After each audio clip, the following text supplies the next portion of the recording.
ഞാൻ ഇടയ്ക്ക് ഇങ്ങനെയാണ് കേട്ടോ, നല്ല അടിപൊളി പിക്ചറൊക്കെ ഇങ്ങനെ വരച്ചുണ്ടാക്കും. പക്ഷെ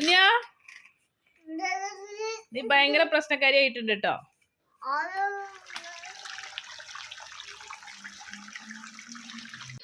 hi dears, welcome back to our channel. അപ്പോൾ ഇത് 2 ദിവസത്തെ വീഡിയോ ഒരുമിച്ചിട്ടുള്ള ഒരു വ്ളോഗാണ് കേട്ടോ. 2 ദിവസത്തെ പറയാൻ ഈ ഫസ്റ്റ് ചെയ്യുന്ന റെസിപ്പി മാത്രമേ ഉള്ളൂ നമ്മുടെ മുന്നത്തെ വീഡിയോ. കാരണം ഇതിന് മുന്നൊരു വ്ളോഗ് ഇട്ടപ്പോൾ അതിൻ്റെ തുടർച്ചയായിട്ട് വന്നിട്ടുള്ളതാണ്. അപ്പോൾ വീഡിയോ ലെങ്ത് ആയി പോകണ്ടെന്ന് പറഞ്ഞിട്ട് ഞാൻ വേഗം അത് അപ്ലോഡ് ചെയ്തതായിരുന്നു കേട്ടോ. അപ്പം ഞാനിത് ഈ ചെറുപയർ വെള്ളത്തിലിട്ട് വെച്ചപ്പോൾ ഞാൻ പറഞ്ഞിരുന്നു ചെറുതായി ഉപ്പേരി വെച്ച് കഴിക്കാനുള്ള ആഗ്രഹം കൊണ്ടാണെന്ന് കേട്ടോ. അപ്പം ഞാൻ ചെറിയ ഉള്ളി കുറച്ചിങ്ങനെ ഉള്ളികൾ തൊലിച്ചിട്ട് ഇതുപോലെ ഒരു ചോപ്പറിലിട്ട് ചോപ്പ് ചെയ്തെടുത്തിട്ടുണ്ട്. അപ്പോൾ ഈ ചോപ്പർ ഞാൻ എല്ലാ വീഡിയോസിലും പറയുന്നത് പോലെ തന്നെ വളരെ ഹെൽപ്ഫുൾ ആണ്. ഇതിൻ്റെ ലിങ്ക് കിട്ടുകയാണെങ്കിൽ ഞാൻ എന്തായാലും ഈ ഒരു വീഡിയോയിൽ ഉൾപ്പെടുത്താം കേട്ടോ. അപ്പോൾ നമ്മളെന്തായാലും ചെറിയ ഉള്ളി ചോപ്പ് ചെയ്തെടുത്തിട്ടുണ്ട്. പിന്നെ കുക്കറിൽ ഞാൻ ചെറുപയർ വേവിച്ചെടുത്തിട്ടുണ്ട്. അപ്പോൾ കുറച്ച് വെള്ളം അധികമായിട്ടുണ്ട് കേട്ടോ. കാരണം നിങ്ങൾ ഇതുപോലെ വേവിക്കുന്ന സമയത്ത് ഞാനൊരു 2 മണിക്കൂർ വെള്ളത്തിലിട്ട് കുതിർത്തിട്ടുള്ള ചെറുപയറാണ് കേട്ടോ.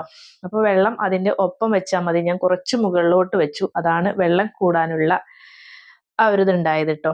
പിന്നെ വെളിച്ചെണ്ണ ചൂടായി വന്നപ്പോഴേക്കും നമ്മൾ മുന്നേ ചോപ്പ് ചെയ്ത് വെച്ചിട്ടുള്ള ചെറിയ ഉള്ളി ഇട്ട് കൊടുത്തു കേട്ടോ. അപ്പം ഇത് വളരെ ഈസിയാണ് കേട്ടോ. പക്ഷെ ഇതിലൊരു ഇൻഗ്രീഡിയൻസ് മാത്രം മിസ്സിങ് ഉണ്ട്. അപ്പം അത് കുഴപ്പമില്ല, ഉണ്ടെങ്കിലും ഞാനത് കൂടുതലായിട്ട് ആഡ് ചെയ്യാൻ ഉദ്ദേശിക്കുന്നില്ല കേട്ടോ. കാരണം കുട്ടികൾക്കൊക്കെ കൊടുക്കുന്ന കാരണം എരിവ് കുറക്കാൻ വേണ്ടിയിട്ടാണ് കേട്ടോ. അപ്പോൾ ചെറിയ ഉള്ളി ഒന്ന് വഴന്ന് വരുന്നത് വരെ ഒന്ന് മിക്സ് ചെയ്തെടുക്കുക. അപ്പോൾ ഇത് കൂടുതലും ഞാൻ ഇക്കാൻ്റെ വീട്ടിൽ നിന്നാണ് കഴിച്ചിട്ടുള്ളത്. പക്ഷെ അതിലുള്ള റെസിപ്പിയോ ഇൻഗ്രീഡിയൻസോ ഒന്നും തന്നെ ഞാൻ ചോദിച്ചിട്ടില്ല. ഇത് എൻ്റെ ഒരു ഇഷ്ടത്തിന് ഞാൻ ഉണ്ടാക്കുന്നതാണ് കേട്ടോ. അപ്പോൾ അതിൽ നമ്മൾ കഴിക്കുമ്പോൾ എന്തൊക്കെയാണെന്നുള്ളത് കാണുമല്ലോ. അപ്പോൾ ഈ ചെയ്യുന്ന പൊട്ടത്തരം നിങ്ങൾ ആരെങ്കിലും ശ്രദ്ധിച്ചോ? കാരണം വെളിച്ചെണ്ണ ചൂടായി വന്നപ്പോഴേക്കും ഞാൻ കറിവേപ്പില ഇടാൻ മറന്നു പോയതാണ് കേട്ടോ. അപ്പോൾ പിന്നെ ചെറിയ ഉള്ളിയൊക്കെ വഴന്നു വന്നതിന് ശേഷമാണ് പിന്നെ കറിവേപ്പില ഇട്ട് കൊടുത്തത്. നമ്മൾ ഡയറക്റ്റായി എണ്ണയിൽ സ്റ്റാർട്ടിങ്ങിൽ ഇടുമ്പോൾ വഴന്നു വരുന്ന പോലെ എന്തായാലും പിന്നീട് ആഡ് ചെയ്യുമ്പോൾ അങ്ങനെ ഉണ്ടാവില്ല കേട്ടോ. ചെയ്തത് പൊട്ടത്തരാണ്. എന്തായാലും കറിവേപ്പില കഴിച്ചില്ലെങ്കിലും ആ ഒരു ഭംഗിക്കെങ്കിലും കിടക്കട്ടെ പറഞ്ഞിട്ട് ഇട്ടതാണ് കേട്ടോ. അപ്പം അത് രണ്ടും ഇതുപോലെ ഒന്ന് വഴന്നു വന്നതിന് ശേഷം കുറച്ച് മുളക് പൊടി, ഈ ഒരു സാധനമാണ് ഞാൻ മിസ്സിങ് ആണ് പറഞ്ഞത്. കാരണം ഈ ഒരു സമയം നമ്മൾ വറ്റൽ മുളക് ആ ചെറിയുള്ളി ചോപ്പ് ചെയ്തെടുത്ത സമയത്ത് അതിൻ്റെ കൂടെ ഇട്ടിട്ട് ചോപ്പ് ചെയ്തിട്ട് അതാണ് കുറച്ചൊരു എരിവിനായിട്ട് ചേർക്കേണ്ടത്. അപ്പം ഞാൻ ഉണ്ടെങ്കിലും ആഡ് ചെയ്യില്ല, അതിനാണ് ഈ മുളക് പൊടി ഇട്ട് കൊടുത്തിട്ടുള്ളത് കേട്ടോ. ഇനി ചെറുപയർ കുക്കറിൽ വേവിച്ചെടുത്തിട്ടുണ്ടായിരുന്നു, അത് ആഡ് ചെയ്ത് കൊടുത്തിട്ടുണ്ട്. അപ്പം നിങ്ങൾക്ക് ഏകദേശം ആ സൈഡിലൊക്കെ കാണുമ്പോഴറിയാം കുറച്ച് വെള്ളമുണ്ട്. അപ്പം നമ്മൾ എന്തായാലും തോൽപ്പിക്കാൻ പറ്റില്ല എന്ന് പറഞ്ഞ അവസ്ഥയായി കേട്ടോ. അപ്പം എന്തായാലും ഞാൻ എന്ത് ചെയ്തു, ഇതെല്ലാം നന്നായിട്ട് മിക്സ് ചെയ്തതിന് ശേഷം കുറച്ച് നേരം ഹൈ ഫ്ലെയിമിലിട്ടിട്ട് തുറന്നങ്ങോട്ട് വെച്ചു. അപ്പോൾ ഒരു 5 മിനിറ്റ് കറക്റ്റ് കേട്ടോ. 5 മിനിറ്റ്, കാരണം നമുക്കത് വറ്റുമ്പോൾ നമുക്ക് അറിയാൻ പറ്റും. പിന്നെ നമ്മൾ അതിൻ്റെ അടുത്ത് തന്നെ ഉണ്ടാവണമല്ലോ, ഇല്ലെങ്കിൽ പണി പാളും കേട്ടോ. അപ്പം അങ്ങനെ തുറന്നിട്ടിട്ട് ആ വെള്ളമൊക്കെ നന്നായി വറ്റിച്ചെടുത്തു. കാരണം അത് നമ്മൾ ഊറ്റിക്കളയുമ്പോൾ അതിൻ്റെ ആ ഒരു എന്താ പറയുക ഗുണങ്ങളൊക്കെ അതിൽ പോവില്ലേ. കണ്ടോ, നന്നായിട്ട് തന്നെ വറ്റി വന്നിട്ടുണ്ട്. നമ്മുടെ ചെറുപയർ കറക്റ്റ് കുക്കും ആയിട്ടുണ്ട് കേട്ടോ. കാരണം ചെറുതായിട്ടൊന്നൊരു കുറവുണ്ടായിരുന്നു വേവ്. അപ്പം ഞാനത് ആക്രാന്തമൂത്ത് വേഗം തുറന്നത് കൊണ്ടാണ് ഈ ഒരു പണിയൊക്കെ പറ്റിയത് കേട്ടോ. അപ്പോൾ ഷാന 2 കോലൊക്കെ എടുത്ത് വന്നേക്കുന്നത്. കോലൊന്നല്ല, 2 സ്പൂണാണ് കേട്ടോ. കഴിക്കാനായിട്ട് റെഡി ആയി വന്നിട്ടുണ്ട്. അപ്പം ഞാനിതാ എനിക്കും ഷാനാക്കും കൂടി ഇങ്ങനെ 2 പാത്രത്തിലായിട്ട് വിളമ്പിയിട്ടുണ്ട്. അപ്പം മിന്നൂന് ഞാൻ പിന്നെ കൊടുക്കുകയാണ് ചെയ്യുന്നത് കേട്ടോ. അത് അതിന് ശേഷം ഒരുപാട് അടിയും കാര്യങ്ങളൊക്കെ ഉണ്ടായിട്ടുണ്ട്. കാരണം അവളെ കയ്യിൽ ഇതങ്ങോട്ട് കൊടുക്കണം, അവൾക്ക് നിലത്ത് കൊട്ടണം. അതിന് പറ്റിയ സാധനം അല്ലല്ലോ ഇത് എന്നുള്ളത് അവൾക്ക് അറിയില്ലല്ലോ. അതുകൊണ്ട് ഞാൻ കൊടുക്കും, കുറച്ച് കഴിക്കും, കുറച്ച് അതിലിങ്ങനെ സ്പൂൺ വെച്ച് ഇളക്കും. അങ്ങനെ കുറച്ചങ്ങോട്ട് കഴിപ്പിച്ചു. ഇതിനാണ് നീ ബെഡ് കയറണേ? ഇന്റേതാണെന്നോ? ഉമ്മച്ചിയുടെയാണ്. മിന്നു ഇങ്ങോട്ട് നോക്ക്. അതാ ആരാ ലൈറ്റ് ഓഫ് ചെയ്ത്?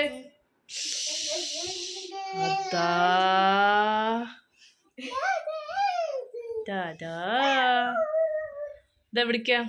Hello boss. അങ്ങനെ ഷാന വീണ്ടും ജലദോഷമൊക്കെ ആയിട്ട് വന്നിട്ടുണ്ട്. അതിനി നമുക്ക് മിന്നുവിലോട്ട് ട്രാൻസ്ഫർ ചെയ്യാനായിട്ടുണ്ട് അല്ലേ? പനിയൊന്നുമില്ല, പനി ചെറുതായിട്ട്. ഇത് എവിടുന്ന് വരുന്നോ എന്തോ അല്ലേ? മാസത്തിൽ ഇത് കൊണ്ടുവന്നിട്ടില്ലെങ്കിൽ എന്തോ ഒരു സമാധാനക്കേടായിട്ടുണ്ട് ഷാനക്ക് അല്ലേ ഷാന? പനിയുണ്ടോ? നെഹി ഹേ മിന്യ. അപ്പൊ നമുക്ക് ഇതൊന്നും രാത്രി തുടങ്ങണത്. ഇങ്ങനെ നല്ല തണുപ്പുള്ള ദിവസങ്ങളാണെങ്കിൽ തുമ്മലൊക്കെ വരും. അവിടെ നിന്നാണ് ഈ കഥ തുടങ്ങല്. മിന്യ നമുക്കത് ഏറ്റുവാങ്ങണ്ടേ? ഇന്നലെ രാത്രി ജലദോഷമായി, തുമ്മലായി, ചുമയായി, തലവേദനയായി, അങ്ങനെ പനിയിലോട്ട് ചെറുതായി കിടന്നു. പിന്നെ അതിന് ബാക്ക് ഇപ്പൊ കുഴപ്പമില്ലല്ലോ. മിന്യ എന്ത് വേദന? തലവേദന. ഇത് മാറും. അത് ഈ ജലദോഷം വന്ന തലവേദന ഉണ്ടാവും. മിന്നുവിന് ഇപ്പൊ അടി കിട്ടുട്ടോ. മിന്നു അടി വേണോ? കുട്ടിക്ക് വേണ്ട വേണ്ട, എന്നെ വിട്. അയ്യോ, സ്ഥലം മാറിയോന്നൊക്കെ. അപ്പൊ ഇനി നമുക്ക് ഇന്നത്തെ വിശേഷങ്ങളിലോട്ട് പോകാം. വിശേഷം എന്ന് പറയുന്നത് ഞാൻ പറഞ്ഞിട്ടുണ്ട്, തലേ ദിവസം എടുക്കുന്ന വീഡിയോ ആണെങ്കിൽ ഞാൻ ഇന്ന് 2 മണിക്കാണ് ഇടുക. അപ്പൊ ഇന്ന് 2 മണിക്ക് ഇട്ട വീഡിയോ നിങ്ങൾക്ക് അത് ഉറപ്പിക്കാം തലേ ദിവസം എടുത്ത വീഡിയോ ആണ്. അതല്ല അന്ന് രാവിലത്തെ മോർണിംഗ് വ്ലോഗ് ആണെന്നുണ്ടെങ്കിൽ ഞാൻ നൈറ്റ് ആയിരിക്കും അപ്ലോഡ് ചെയ്യുന്നത്. അപ്പൊ ഇത് തലേ ദിവസത്തെ, ഐ മീൻ സൺഡേ. അപ്പൊ ഇന്നലത്തെ വിശേഷങ്ങളാണ് ഈ കാണുന്നത് കേട്ടോ. അപ്പൊ രാവിലെ തന്നെ ഷാന മദ്രസ വിട്ട് വരുമ്പോഴേക്കും ഞാനിതാ ഉപ്പുമാവൊക്കെ റെഡിയാക്കി എടുത്തിട്ടുണ്ട്. അപ്പോൾ സാറ്റർഡേ സൺഡേ ഏകദേശം സ്പെഷ്യലും കാര്യങ്ങളൊക്കെയാണ് ഉണ്ടാക്കാറ്. അപ്പൊ പിന്നെ ഇന്ന് വലിയൊരു മൂടും കാര്യങ്ങളൊന്നുമില്ല. അതുകൊണ്ട് ഇപ്പൊ എന്തായാലും രാവിലെ എന്തെങ്കിലും കഴിച്ചല്ലേ പറ്റൂ എന്ന് പറഞ്ഞിട്ടാണ് നമ്മൾ ഈ ഉപ്പുമാവിലോട്ട് തിരിഞ്ഞിട്ടുള്ളത് കേട്ടോ. അപ്പൊ അതൊക്കെ വേഗം റെഡിയാക്കി. പിന്നെ അതിന് സൈഡായിട്ട് പിന്നെ നമുക്ക് കറികളുടെ ആവശ്യമൊന്നുമില്ല. ഇതുപോലെ കട്ടൻ ചായയാണ് കേട്ടോ സൈഡായിട്ട് കുടിക്കാറ്. ബീഫ് കറി ബീഫ് വെച്ചിട്ടില്ല, എടുത്ത് പുറത്ത് വെച്ചിട്ടുള്ളൂ കേട്ടോ. ഉണ്ടെങ്കിൽ നമുക്ക് ആ കറിയും കൂട്ടി കഴിക്കാം. അതല്ലാതെ വേറെ കറിയും കാര്യങ്ങളോ പഴോ അങ്ങനത്തെ സംഭവങ്ങളൊന്നും എനിക്ക് ഉപ്പുമാവിലോട്ട് കഴിക്കുന്നത് ഇഷ്ടമല്ല കേട്ടോ. അപ്പൊ ഷാന മദ്രസ ഒക്കെ കഴിഞ്ഞ് വന്ന് സെറ്റിയിലിരുന്ന് ഇങ്ങനെ ഫോണും കണ്ടിങ്ങനെ ഇരിക്കുന്നുണ്ട്. എക്സാമും കാര്യങ്ങളാണ്, എന്നാലും ഇപ്പൊ എപ്പോഴും ഇങ്ങനെ പഠിക്കുക എന്ന് പറയുമ്പോൾ അവർക്കൊരു മടുപ്പാവും പറഞ്ഞിട്ട് കുറച്ച് ഞാനും മിണ്ടാതിരുന്നു. കാരണം ഈ ശനി ഞായറൊക്കെ ഒന്ന് ഫ്രീ ആയിട്ടിരിക്കുള്ളൂ. പിന്നെ ഇന്നിപ്പം അവർക്ക് അറബി എക്സാം ആണ് കേട്ടോ. കുഴപ്പമൊന്നുമില്ല, അത്യാവശ്യം പഠിക്കുന്നുണ്ട്. പിന്നെ അങ്ങനെ എപ്പോഴെപ്പോഴും പറയുമ്പോൾ അവർക്കൊരു മടുപ്പാവണ്ട വിചാരിച്ചിട്ടാണ്. പിന്നെ അതൊക്കെ കഴിഞ്ഞിട്ട് ഞാനിതാ ഒരു ഫിൽറ്റർ ബാക്ക് വാഷ് ചെയ്യാനുണ്ടായിരുന്നു കേട്ടോ. ഇത് നമ്മള് ആഴ്ചയിലാണ് പറഞ്ഞിട്ടുണ്ടെങ്കിലും ഞാനത് 2 വീക്സിലാണ് കേട്ടോ ചെയ്യാറ്. അപ്പോൾ ഇത് നമുക്ക് 3 ഓപ്ഷനാണുള്ളത്. ഒന്ന് ഫിൽറ്റർ, ഒന്ന് റിൻസ്, ഒന്ന് ബാക്ക് വാഷ്. അപ്പോൾ നമ്മൾ ആദ്യം നമ്മളെ മെയിൻ വാൾവ്, വെള്ളം താഴോട്ട് വരുന്ന വാൾവ് ക്ലോസ് ചെയ്തിട്ട് ഈ ഒരു സംഭവം ബാക്ക് വാഷിലോട്ട് സെലക്ട് ചെയ്തിടുക. എന്നിട്ട് നമ്മൾ വേഗം വാൾവ് തുറന്നിടുക. അപ്പോൾ വാൽവ് തുറക്കുന്ന സമയം നിങ്ങൾക്ക് കറക്റ്റ് നല്ല തെളിഞ്ഞ വെള്ളമായിരിക്കും. പക്ഷെ നിങ്ങളൊന്ന് വെയിറ്റ് ചെയ്താൽ കാണാം എന്താണ് സംഭവിക്കാൻ പോകുന്നതെന്ന്. അപ്പോൾ എന്തായാലും ബോർവെല്ലൊക്കെ ഉള്ള വീടുകളിലാണെങ്കിൽ ഈ സംഭവം വെച്ചോളൂ മക്കളെ. വെക്കുമ്പോൾ ഇത്തിരി എക്സ്പെൻസീവ് ആണെങ്കിലും പിന്നീട് നിങ്ങൾക്ക് വളരെ യൂസ്ഫുൾ ആണ് കേട്ടോ. ഈ ബാത്റൂമിലെ കറ കാര്യങ്ങൾ, പിന്നെ ബക്കറ്റിൽ വരുന്ന മഞ്ഞക്കറ ഒക്കെ മാറി നല്ല വെള്ളം യൂസ് ചെയ്ത് കുളിക്കാനും നനക്കാനും കുടിക്കാനും ഒക്കെ യൂസ് ആക്കാൻ പറ്റും കേട്ടോ. ഇപ്പൊ നിങ്ങൾ കാണുന്നുണ്ടാകും വെള്ളത്തിന്റെ കളർ ചേഞ്ചായി വരുന്നത്. ഈ വെള്ളം കൊണ്ടാണ് മക്കളെ നമ്മൾ കുളിക്കുന്നതും വെക്കുന്നതും വിളമ്പുന്നതും ഒക്കെ. എന്തായാലും ഞാൻ ഈ ഒരു സമയത്തൊക്കെ, വെക്കാത്ത സമയത്ത് ഞാൻ കിച്ചണിലേക്ക് ഒരു ഫിൽറ്റർ വെച്ചിരുന്നു കേട്ടോ. പിന്നെ ഇതിന് ശേഷമാണ് നമ്മൾ ഈ ഒരു ഫിൽറ്റർ സെറ്റ് ചെയ്തിട്ടുള്ളത്. അപ്പൊ ഇതൊരു 5 മിനിറ്റോളം ആ ഒരു വെള്ളമൊക്കെ പോയിട്ട് ഇതുപോലെ ഇങ്ങനെ തെളിഞ്ഞു വരും. വീണ്ടും നമ്മൾ വാൽവ് ക്ലോസ് ചെയ്യുക. ഇനി നമ്മളിതാ റിൻസിലോട്ട് മാറ്റുക. അപ്പൊ നിങ്ങൾക്ക് ആ വെള്ളത്തിന്റെ കളർ ഏകദേശം ചേഞ്ചായി വരും. നല്ല തെളിഞ്ഞ വെള്ളമായി എന്ന് കാണുമ്പോൾ മാത്രം നമ്മൾ ഈ റിൻസിലോട്ട് ഇട്ടിട്ട് വീണ്ടും നേരെ ചെയ്ത പോലെ തന്നെ നമ്മുടെ വെള്ളം വരുന്ന വാൽവ് തുറന്നു കൊടുക്കുക. അപ്പൊ റിൻസ് എന്നുള്ള ഓപ്ഷൻ ചെയ്യുന്നത് നിങ്ങൾക്ക് അറിയാലോ. അതൊക്കെ ഒന്ന് ജസ്റ്റ് ഒന്ന് ക്ലീൻ ആക്കി ഒന്ന് കുട്ടപ്പനാക്കി തരും നമ്മളുടെ ആ ഫിൽറ്ററിന്റെ ഉൾഭാഗങ്ങളൊക്കെ. അപ്പൊ ഇതാ വെള്ളത്തിന് വലിയ മാറ്റങ്ങളൊന്നും ഉണ്ടാവില്ല, കാരണം തെളിഞ്ഞ വെള്ളം തന്നെ ആയിരിക്കും. അതൊരു 2-3 മിനിറ്റ് അങ്ങനെ ഞാൻ തുറന്നു വിട്ടതിന് ശേഷം വാൽവ് ക്ലോസ് ചെയ്യും കേട്ടോ.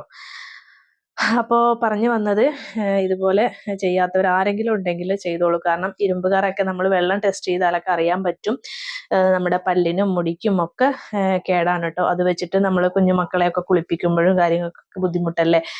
അപ്പം എന്തായാലും വെക്കാത്തവരുണ്ടെങ്കിൽ ഒന്ന് വെച്ചോളൂ കേട്ടോ. പിന്നെ ഇപ്പൊ നല്ല വെയിലും അതിലുപരി അതിന് ഇഞ്ചോടിഞ്ച് മത്സരിക്കുന്നത് പോലെ നല്ല കാറ്റും ഉണ്ട് കേട്ടോ. അപ്പൊ വേഗം തന്നെ ഞാൻ ഡ്രസ്സൊക്കെ ഉണങ്ങിയത് എടുത്തു വെച്ചു.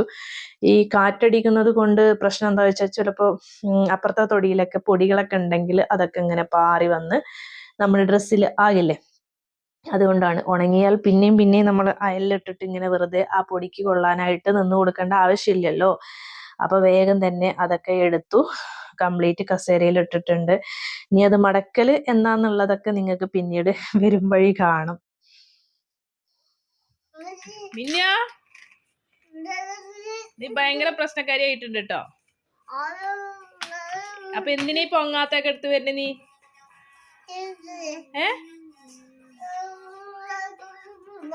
അതുകൊണ്ടാണോ കളിക്കുക? ആ, അലക്കാനാണെന്നോ? പാത്രമൊക്കെ കാണിച്ചു തരുന്നുണ്ട് ഷാന. സൗണ്ട് നീ ഇപ്പൊ എന്തിനാ എടുത്ത് പറയ്. മിന്നാ കണ്ടോ, കൊടുന്ന് വെച്ചേക്കണു. വേറെ ഒരെണ്ണം ഇവിടെ ഇട്ടിട്ടുണ്ട്, അടുത്തത് കൊടുന്ന് വെച്ചേക്കുക. പിന്നെ ഞാനിതാ ചൂലുണ്ടാക്കിയിട്ടുള്ള കുറച്ച് ഓല ഫ്രണ്ടിലുണ്ടായിരുന്നു, അതൊക്കെ എടുത്ത് ഒഴിവാക്കി. പിന്നീട് ബാക്കിലും ഇതുപോലെ കുറച്ചൊക്കെ ഉണ്ടായിരുന്നു കേട്ടോ. അപ്പോൾ ഇവിടെ ഇത്തിരി അധികം ഉണ്ട്, കാരണം ഇവിടെ ഇരുന്നിട്ടാണ് കുറേ നേരം ഞാൻ ചൂലുണ്ടാക്കാനായിട്ട് ഇരുന്നിട്ടുണ്ടായിരുന്നത് കേട്ടോ. അപ്പോൾ അതൊക്കെ ഞാൻ അപ്പുറത്തെ പറമ്പിൽ തെങ്ങിൻ്റെ ചോട്ടിലോട്ട് അങ്ങനെ ഇട്ട് കൊടുക്കാറാണ് കേട്ടോ ചെയ്യുന്നത്. പിന്നെ നമുക്ക് ഇവിടെ ഇപ്പോൾ ചെറിയൊരു തെങ്ങല്ലേ ഉള്ളൂ, അപ്പോൾ അതിന് കൊണ്ട് ഇട്ട് കൊടുക്കാനുള്ളതൊന്നും ഇല്ലല്ലോ. അപ്പോൾ ഞാൻ അപ്പുറത്തെ തൊടിയിലെ തെങ്ങിൻ്റെ കടക്കിലേക്ക് അത് ഇട്ട് കൊടുത്തു. ബാക്കി വന്ന കുറച്ച് പൊടിയും വേസ്റ്റ് ഉണ്ടാവുമല്ലോ, നമ്മൾ ചൂലുണ്ടാക്കിയതിൻ്റെ തന്നെ ആ ഓലയുടെ അറ്റഭാഗം ഉണ്ടാവുമല്ലോ, അതൊക്കെ വേഗം അടിച്ചു വാരിയിട്ട് ഇതുപോലെ ഒരു മുറത്തിലോട്ടാക്കി അതും ഞാൻ അപ്പുറത്തോട്ടിട്ടു. ഈ സമയം ഷാന എന്തൊക്കെയോ അവിടെ ഇരുന്ന് പറയുന്നുണ്ട്. ഉമ്മച്ചി എങ്ങോട്ടാണ് ഇടുന്നത്, വെള്ളച്ചാലിക്കാണോ ഇടുന്നത്, അങ്ങനെയാണോ എന്നൊക്കെ ചോദിച്ചു. 100 സംശയങ്ങളുണ്ട്. അപ്പം ഞാൻ പറയണ അല്ല, ഞാൻ അപ്പുറത്തെ തൊടിയിലെ തെങ്ങിൻ്റെ ചോട്ടിലേക്കാണ് ഇട്ടത് എന്നൊക്കെ ഇങ്ങനെ പറഞ്ഞു കൊടുക്കുന്നുണ്ട് കേട്ടോ. പിന്നെ ആളെന്തോ ക്രാഫ്റ്റ് ചെയ്യാനാണ്, അതാണ് ഇതാണെന്നൊക്കെ പറഞ്ഞിട്ട് എനിക്ക് ഞാനിതാണ് വരയ്ക്കാൻ പോണത്, ചെയ്യാൻ പോണെന്നൊക്കെ പറഞ്ഞ് കുറച്ച് കഥകളും കാര്യങ്ങളൊക്കെ പറഞ്ഞ് പിന്നെ അവിടുന്ന് ആള് എഴുന്നേറ്റ് പോയിട്ടുണ്ട് കേട്ടോ. പിന്നെ എനിക്കൊരു ഹെൽപ്പർ എന്ന് പറയാൻ ഇതാ ഈ മിന്നുവാണ് കേട്ടോ. കഴിയോളം എൻ്റെ പിന്നാലെ ഉണ്ടാകും. ബാക്കിലേക്ക് ഇറങ്ങിയതിൻ്റെ നിഴല് കണ്ട അപ്പം ചാടി വരും കേട്ടോ. ഞാൻ കൂടുതലും ഇങ്ങോട്ട് ഇറങ്ങുന്നു വിചാരിക്കുകയാണെങ്കിൽ ഞാൻ ബാക്കിലെ കിച്ചൻ്റെ ഡോറ് പതുക്കെ അങ്ങോട്ട് അടച്ചിടും, എന്നിട്ടാണ് ഞാൻ പുറത്തിറങ്ങാറ് കേട്ടോ. കാരണം അല്ലെങ്കിൽ എൻ്റെ പിന്നാലെ ഇറങ്ങും. പിന്നാലെ ഇറങ്ങി അവിടെ കുത്തിത്തിരിപ്പൊന്നും ഉണ്ടാക്കില്ല കേട്ടോ. അങ്ങനെ എൻ്റെ പിന്നാലെ നടക്കും. അല്ലെങ്കിൽ ഞാൻ അലക്കുന്ന ഇതേപോലെ ലിക്വിഡോ അല്ലെങ്കിൽ വല്ല ഡപ്പയോ ബ്രഷോ എന്തെങ്കിലുമൊക്കെ കണ്ടു കഴിഞ്ഞാൽ അത് വന്നിട്ട് അങ്ങനെ എടുക്കുകയാണ് കേട്ടോ ചെയ്യുന്നത്. പിന്നെ അതൊക്കെ കഴിഞ്ഞിട്ട് ഇതാ കുന്തും കുടച്ചക്കറൊക്കെ ഇട്ടിട്ട് മിന്നു ഉള്ളിലേക്ക് കയറി. പിന്നെ ഞാനിത് അവിടെ കുറച്ച് സോക്സും കാര്യങ്ങളൊക്കെ ഉണ്ടായിരുന്നു കേട്ടോ. അപ്പോൾ അതൊക്കെ ഒന്ന് വെള്ളത്തിലിട്ട് വെക്കാൻ വിചാരിച്ചു. ഇതൊന്നും ഞാൻ മെഷീനിൽ യൂസ് ആക്കാറില്ല, ഇടാറില്ല. കാരണം സോക്സിലൊക്കെ നന്നായിട്ട് ചളി ഉണ്ടാവും കേട്ടോ. ഷാന ക്ലാസ്സിൽ ചില സമയങ്ങളിൽ ഇവർ ഷൂ ഒക്കെ അഴിച്ചിട്ടിട്ട് സോക്സ് ഇട്ടിട്ടാണ് ക്ലാസ്സിൻ്റെ ഉള്ളിൽ നടക്കുക. അപ്പോൾ അവിടെയൊക്കെ ഫുള്ള് പൊടിയായിരിക്കും, അതൊക്കെ സോക്സിന് താഴെ ഉണ്ടാവും. പിന്നെ അതൊക്കെ നമ്മൾ മെഷീനിൽ ഇടുമ്പോൾ കൂടുതൽ എന്താ പറയുക, എനിക്കത് പറ്റില്ല സോക്സ് എന്താ പറയുക മെഷീനിലിടുന്നത്. അപ്പം ഞാനിതുപോലെ കുറച്ച് വെള്ളത്തിൽ അങ്ങനെ ഇട്ട് വെക്കും. സോപ്പ് പൊടി കാര്യങ്ങളൊന്നും ഇടുന്നില്ല, ജസ്റ്റ് കുറച്ച് വെള്ളത്തിൽ അങ്ങനെ ഇട്ട് വെക്കും. എന്നിട്ട് ഒരു അരമണിക്കൂർ കഴിഞ്ഞിട്ട് അങ്ങനെ കഴുകി ഇടാറാണ് കേട്ടോ. അപ്പോൾ ഇതൊരു 1 വീക്കോളമുള്ള സോക്സും കാര്യങ്ങളുണ്ട്. ഇപ്പോൾ ഇടാതെയാണ് പോയിട്ടുള്ളത്. എന്നോട് ചോദിച്ചു സോക്സ് പെയർ ഉണ്ടോയെന്ന്. ഞാൻ പറഞ്ഞില്ല, കഴുകിയിട്ടില്ല, അതുകൊണ്ടാണ് പറഞ്ഞിട്ട് ഇന്നിപ്പം സോക്സ് ഒന്നുമില്ല, സാധാ ചെരുപ്പ് ഇട്ടിട്ടാണ് കേട്ടോ പോയിട്ടുള്ളത്. പിന്നെ ഈ ഒരു കിടക്കുന്ന എൻ്റെ കയ്യിലുള്ളത് മിന്നു ഇപ്പം മൂത്രമൊക്കെ ഒഴിച്ചു കഴിഞ്ഞാൽ തുടക്കാനുള്ള തുണിയാണ് കേട്ടോ. പിന്നെ അങ്ങനെ ഒഴിക്കാറില്ല, ഞാനിങ്ങനെ ഒരു അരമണിക്കൂർ ആകുമ്പോൾ ആളെന്നെ ഇങ്ങനെ കൊണ്ട് ഒഴിപ്പിക്കും. അല്ലാന്നുണ്ടെങ്കിൽ നമുക്ക് ഉച്ചയ്ക്ക് കുളിച്ചിട്ട് ഉള്ള പാമ്പേഴ്സ് ഒരു 4 മണി വരെയൊക്കെ ഉണ്ടാവും കേട്ടോ, അത് ഇട്ട് കൊടുക്കും. അപ്പൊ ഷാന പുതിയ ഡ്രോയിങ് ഒക്കെ ചെയ്തിട്ടുണ്ട്. ഇതിനെന്താ പറയാ നോക്കട്ടെ, എന്താണ്? അപ്പൊ എന്തോ ഒരു ആർട്ടൊക്കെ ചെയ്തിട്ടുണ്ട്, നമുക്ക് നോക്കാം. ആർട്ട് എന്ന് പറയില്ല, ആർട്ട് എന്ന് പറയുമ്പോ ആറ് കുറച്ച് സൈലന്റ് ആയിരിക്കും. ഓക്കെ, അപ്പൊ ഇതിങ്ങനെ പറിച്ചെടുക്കുമ്പോ കിട്ടുന്ന ഒരു സാറ്റിസ്ഫാക്ഷൻ പറഞ്ഞറിയിക്കേണ്ടതാണ്. അതാ നീ എന്ത് പറിക്കല ഷാന പറിച്ച്, ഇതെന്തടാ ഇങ്ങനെ? നീ ആദ്യം അത് നീ ഇങ്ങനെ ഇങ്ങോട്ട് പറിക്കല്ലേ ചെയ്യേണ്ടത്. അതിന് സാരല്ല, പോട്ടെ. പതുക്കെ ആക്രാന്ത നെഹി ഹേ, അത് കുഴപ്പമില്ല. അങ്ങനെയല്ല, ഇനി ആ ഭാഗത്ത് ഇങ്ങോട്ട് പറിച്ചു പോരെ. കൈ മാറ്റ്. നോക്ക്, ഇങ്ങനെ പിടിച്ചിട്ടേ ഇങ്ങോട്ടാണ് ആക്കേണ്ടത്. കണ്ടോ കണ്ടോ, നീ അവിടെ കീറി വെച്ചോടത്ത് ഇപ്പൊ എന്തായി പോയില്ലേ?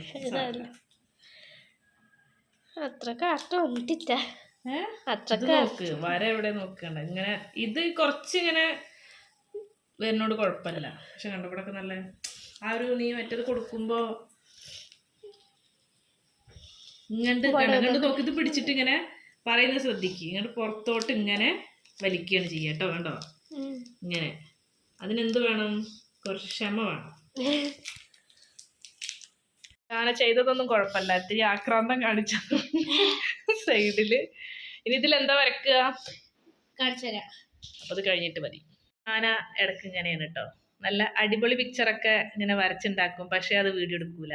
എന്നിട്ട് വേറെ എന്തെങ്കിലും വീഡിയോ എടുത്തിട്ട് അത് അപ്ലോഡ് ചെയ്യാൻ നോക്കും. ഒന്നുകൂടെ കാണിച്ചാൽ എന്ത് ഭംഗിയാന്നറിയാം പിക്ചർ. കണ്ടോ?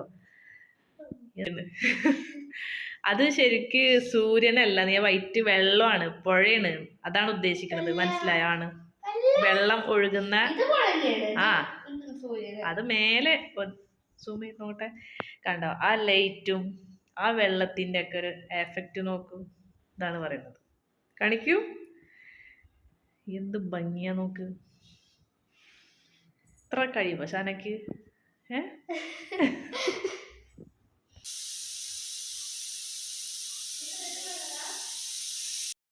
അപ്പൊ നിങ്ങളിപ്പോ വിചാരിക്കുന്നുണ്ടാവും എന്താ ഈ കുക്കറൊക്കെ വിസിലടിക്കുന്നതിൽ കാണിക്കാനുള്ളതെന്നല്ലേ. കാരണം ഞാൻ ബീഫ് ഇതിൽ കുക്ക് ചെയ്യാൻ വെച്ചിട്ടുണ്ട്.